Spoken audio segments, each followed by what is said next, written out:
Assalamualaikum warahmatullahi wabarakatuh.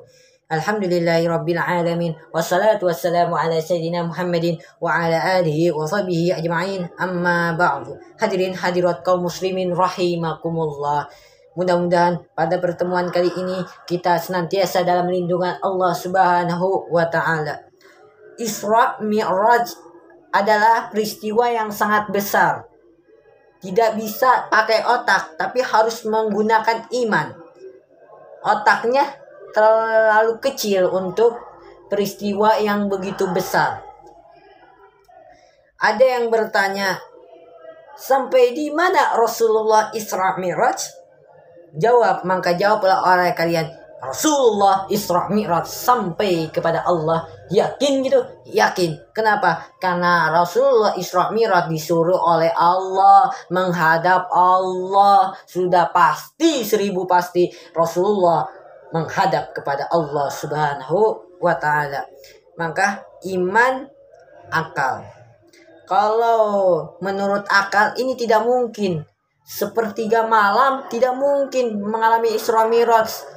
3 alam tembus tidak mungkin menurut akal. Tapi kalau iman yang berkata, ya kalau ini maunya Allah, ya kun fayakun.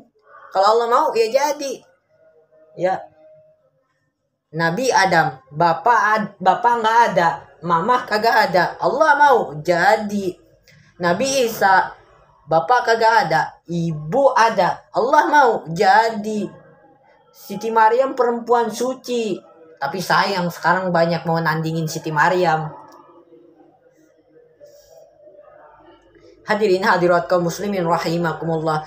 Saya pernah menyampaikan di Indonesia ini ada 3 penyakit. 3 penyakit. Yang pertama namanya kudis, yang kedua namanya kurap, yang ketiga namanya kutil. Sumber penyakitnya adalah kuman. Kudis, kurap, kutil. Sumber penyakitnya adalah kuman. Kudis, kurang disiplin. Kurap, kurang rapi. Kutil, kurang teliti. Sumber penyakitnya kuman, kurang iman. Ayo kita ke kudis. Kudis, kurang disiplin. Ini bangsa disiplinnya rendah benar. Tuh, korupsi banyak di Indonesia, kedisiplinannya kita kurang. Takut sama atasan tapi nggak takut sama Tuhan. Persis kayak anak muda naik motor malam-malam, lampu merah nyerobot, boom, di stop sama polisi, prit, minggir. SIM ada pak, STNK punya pak, tahu lampunya merah, tahu pak, kenapa jalan terus? Saya nggak tahu, ada bapak di sini. Tuh disiplin kita tuh kalau cuma ditongkrongin doang. Yang kedua, penyakit yang kedua adalah kurap, kurang rapih. Kita bisa membangun masjid, tapi memakmurkannya. Berapa banyak masjid-masjid di Indonesia ini, Jumat jam 7 buka, tutup jam 1, buka lagi Jumat depan. Yang ketiga, penyakit yang ketiga adalah kutil, kurang teliti, cepat heran, gampang kagum. Ini Indonesia ini pasar mall, asal ada mall baru kesono aja ibu-ibu nih.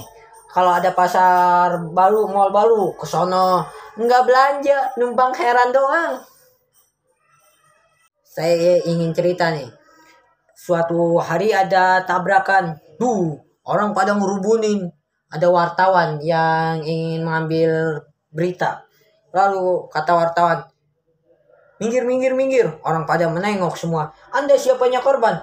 Oh, saya bapaknya korban. Dia sudah bilang bapaknya korban. Ya orang-orang minggir, minggir, minggir, minggir. Ada bapaknya korban, ada bapaknya korban. Ke depan dia, pucat muka tuh. Pucat muka wartawan itu. Kenapa? Karena yang ketabrak anak monyet. Nih, kutil, kurang teliti, cepet heran, gampang kagum.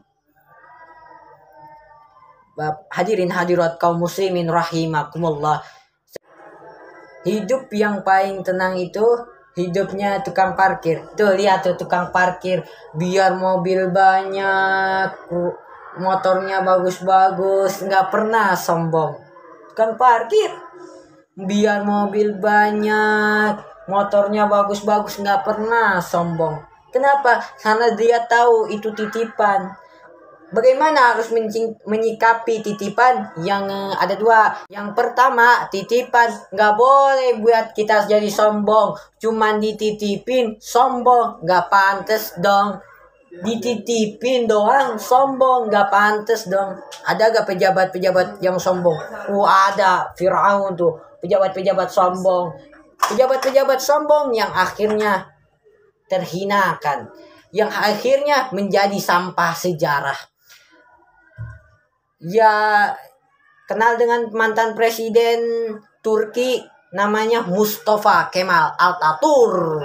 Itu orang pejabat yang sombong, pejabat yang zalim, pejabat yang membubarkan tarekat-tarekat, yang membuat masjid menjadi museum, yang menjadikan suara azan tidak boleh azan dengan bahasa Arab.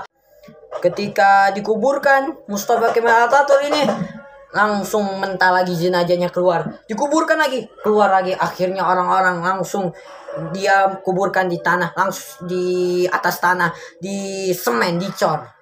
Itulah kenapa, karena dia waktu berkuasa menghina Allah, waktu berkuasa dia berbuat zalim, waktu berkuasa dia mengejek-ejek Islam, waktu berkuasa dia sombong. Na'udzubillahi min zalik. Akhirnya yang sombong, yang zalim, yang banyak kekuasaannya, tetapi sombong dengan kekuasaannya, menjadi sampah sejarah. Namrus menjadi sampah sejarah. Dia kaya tapi menjadi sampah sejarah. Kenapa? Gara-gara sombong. Korun kaya tapi gara-gara kesombongannya itu dia menjadi sampah sejarah. Makanya oleh karena itu, janganlah sombong gara-gara pangkat, janganlah sombong karena jabatan, jangan sombong karena harta. Kenapa? Karena itu adalah titipan, nggak pantas dititipin sombong. Anda kalah berarti sama tukang parkir. Tukang parkir dititipin mobil banyak, tidak pernah sombong. Tapi kenapa Anda cuma dititipin satu mobil? Sombongnya minta ampun.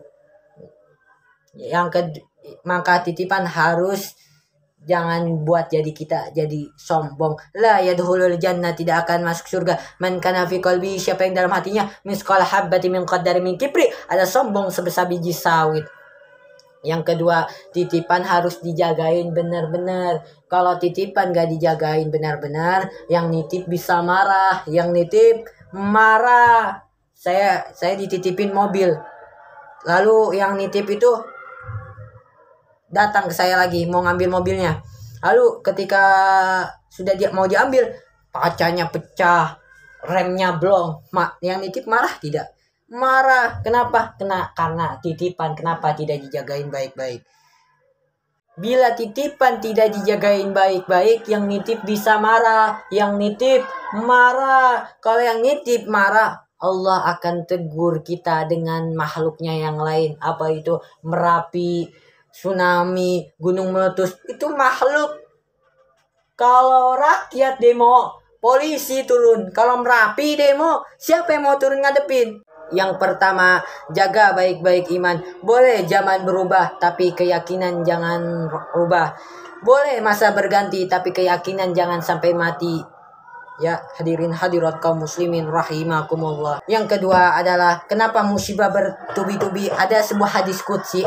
Ada hadis qudsi, Allah tidak akan menurunkan bencana kalau ada ayat 3 ini. Apa? Yang pertama, orang tua yang menangis sujud tengah malam, menangis karena dosa-dosanya, menangis dia sujud tahajud.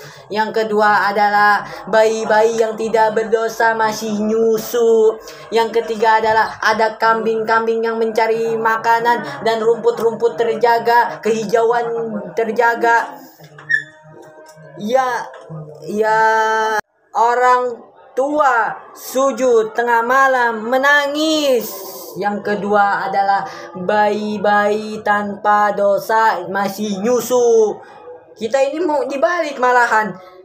Orang bayi-bayi yang tidak berdosa dibuang ke tempat sampah gara-gara orang tua tengah malam nyusu. Hadirin hadirat kaum muslimin rahimakumullah. Itu saja yang bisa saya sampaikan pada pertemuan Isra Mi'raj pada kali ini. Semoga ada guna dan manfaat. Wallahu a'lam bishawab. Wassalamualaikum warahmatullahi wabarakatuh.